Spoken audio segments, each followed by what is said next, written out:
Kita nak tanya soalan daripada beliau juga, sebab sekarang ni kita tahu PKP akan dah dilanjutkan, bermaksud bazar Ramadan bukan memang tidak ada.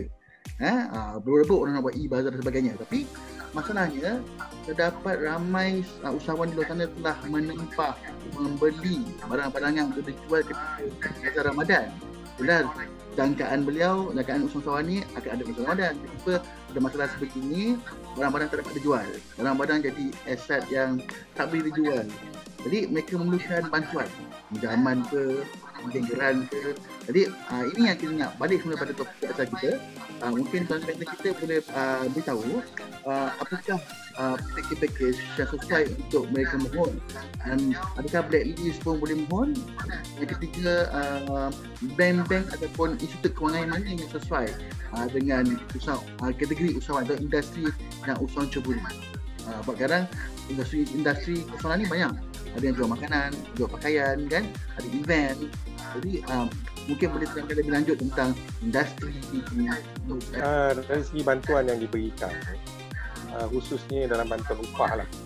Kalau tuan-tuan tengok yang seperti mana yang tadi Presiden beritahu, 1,200 yang diberi itu adalah merupakan kalau kita lihat dari segi peraturan undang, ialah merupakan gaji minima yang telah ditetapkan oleh kerajaan.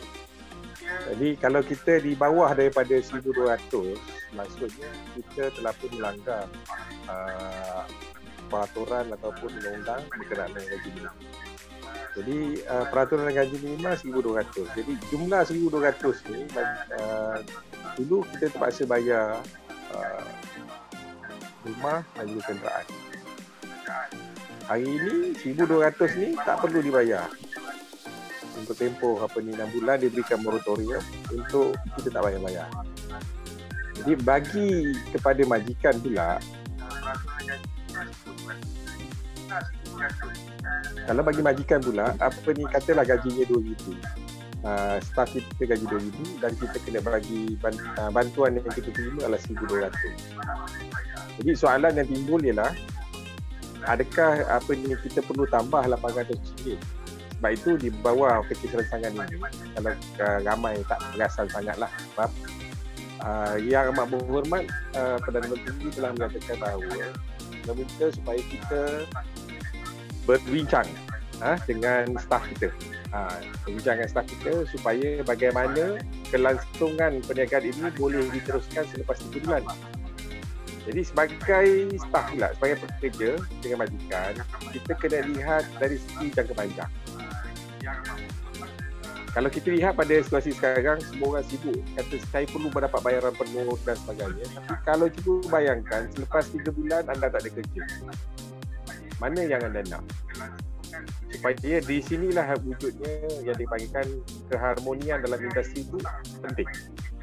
Sebab ramai yang rasakan saya ada hak sebagai seorang pekerja, tapi perlu diingat juga pada masa yang akan datang, adakah kita hanya akan tamat selepas 3 bulan atau kita nak sekurang-kurangnya dapat dilanjutkan sehingga 3 bulan.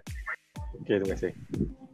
Right, jadi kembali balik tadi, kalau kita lihat tadi kat mana kita punya bantuan tadi, inilah yang dikatakan diminta oleh Yang Amat Berhormat supaya majikan dan pekerja berunding.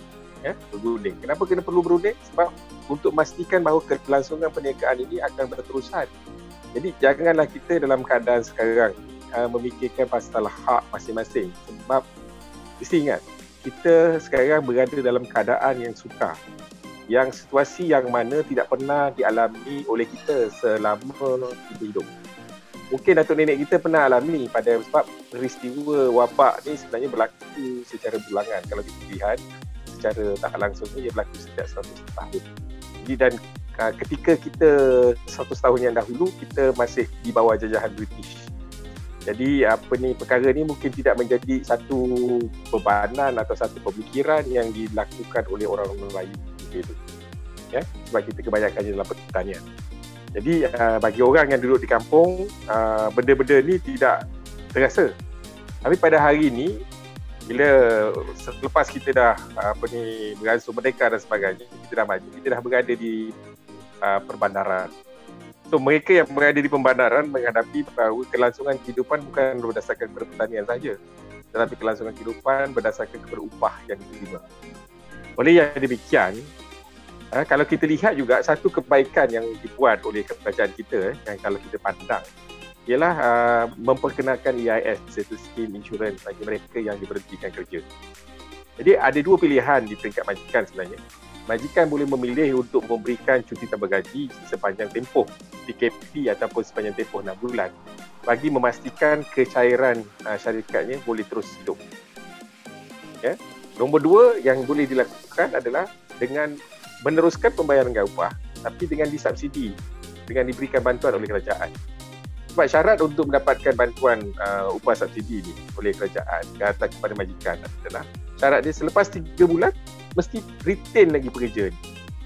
Jadi kalau nak retain pekerja ni bermaksud majikan terpaksa membayar upah dia. Sebab tu Yang Makmur Perdana Menteri menyatakan di bahagian perenggan bawah akhir lah, dia mengatakan bahawa dia memberi kelonggaran supaya meminta majikan dan pekerja berbincang dalam kerangka undang-undang yang ada. Sebab nak memastikan bahawa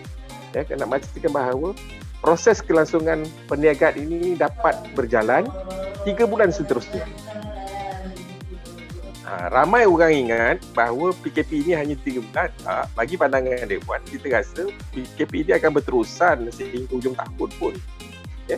Cuma pergerakan itu bagi tempat-tempat tertentu dan ada tempat yang dapat kebebasan tapi penjarakan sosial itu tak berlaku. Jadi cuba kita bayangkan bagaimana kita nak buatkan perniagaan berdasarkan penjarakan sosial yang begitu berbeza sekali dari kelaziman yang biasa. So the new way, the new norms, kelaziman. Bagaimana kita nak membeli barangan di kedai runcit yang perlu ada penjarakan 1 meter. Hari ini kita sendiri semasa PKP ini kita pergi beli barang pun dekat kedai nak kena beratur. Sebelum ni masuk supermarket, semua masuk supermarket saja. Sekarang tak, you nak masuk supermarket kena beratur, ambil nombor. Jadi bermaksud corak perniagaan juga akan berubah. Maksudnya majikan kita akan berubah dan cara kehidupan kita juga akan berubah. Dan tak pernah dalam kepala otak kita bahawa hari ini kita tak perlu pergi pejabat untuk kita lakukan kerja. Kan? Rupanya pekerjaan boleh dilakukan di rumah. Kita cuma dengar perkara ini berlaku di Eropah di mana, tapi tidak berlaku di negara kita. Tapi pada hari ini, kan, sejak daripada 18 bulan Mac yang lalu, perkara ini telah mula dilaksanakan secara paksa, sama ada kita suka atau tak suka. Jadi kita boleh lihat sebagai seorang majikan, kita semua banyak majikan dalam konteks usahawanan, kita banyaknya majikan, kita telah dapat melihat bahawa seberapa banyak benda yang sebenarnya yang kita boleh aturkan daripada rumah. Dan ini juga akan mempengaruhi bentuk upah yang kita nak bagi. Jadi kalau dulu orang rasa perlu pergi pejabat 9 sampai 5. Kan? Mendapat upah dia berdasarkan kepada pejabat dia 9 sampai 5. Maka hari ini mungkin majikan tak boleh tentukan berdasarkan kepada pencapaian dia. Jadi kalau dulu dia pergi kerja pun dia menanguk dekat kerja dia atau dia mengulur masa kerja dia, majikan tak tahu. Sebab majikan nampak dia datang bekerja. Kan? Tapi hari ini apabila majikan duduk di majikan, dia buat benda, majikan perlukan perkara itu datang kepada keputusan hasilan daripada. Itulah sebenarnya pekerjaan. Kan? Kita melihat kepada hasilan, productivity. Itu yang kita kena fikirkan pada masa akan datang. Jadi bagi soalan yang menyatakan bahawa bentuk bantuan upah yang kita bagi oleh kerajaan ini adalah untuk memastikan bahawa kelangsungan perniagaan boleh berlaku di peringkat mikro lagi. Sebab tu bila kerajaan menetapkan bahawa mereka yang mempunyai 76 ke bawah dapat 3 bulan. Saya rasa dah jumlah yang dia dapat tu 1,200 itu adalah amat menasabah sekali. Sebab jumlah PKS yang terlibat adalah lebih kurang 60% daripada jumlah keseluruhan PKS.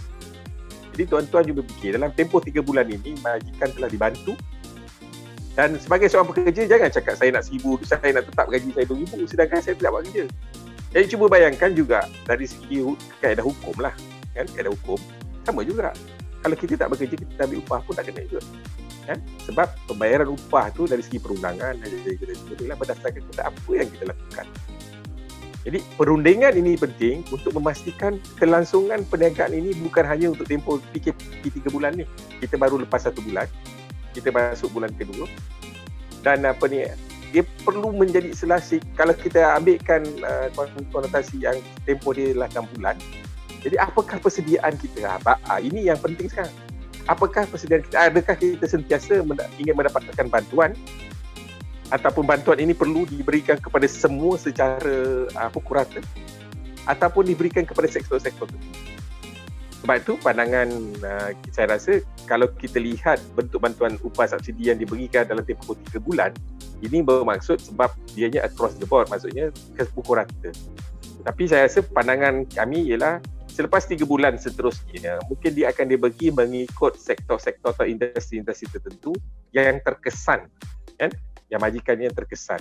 Jadi ini lebih kita panggil focus orientation punya, lebih tertumpu kepada mereka yang memerlukan, bukan mereka yang sekadar ala kadar lah. Okey, baguslah kita dapat 3 bulan ni, kita pun goyang kaki, tak payah buat apa-apa.